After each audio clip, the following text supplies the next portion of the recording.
Hello everyone and welcome back to another video from Crazy Gamer. In this video, I'm going to show you how to turn off notifications on bet365. So let's get started right away. First of all, locate the bet365 application on your device and then long press on it. You will then see the application info button. Tap on this button, which will take you into the app info page. Now underneath privacy, you will see notifications. Go ahead and tap on it, and now if the allow notification button is turned on, you will receive notifications from within the app. So make sure to turn this toggle off, which will disable all of these notifications.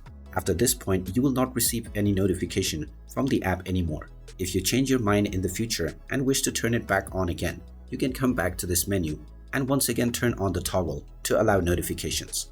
And there you have it. That is how easy it is to turn off notifications on bet365.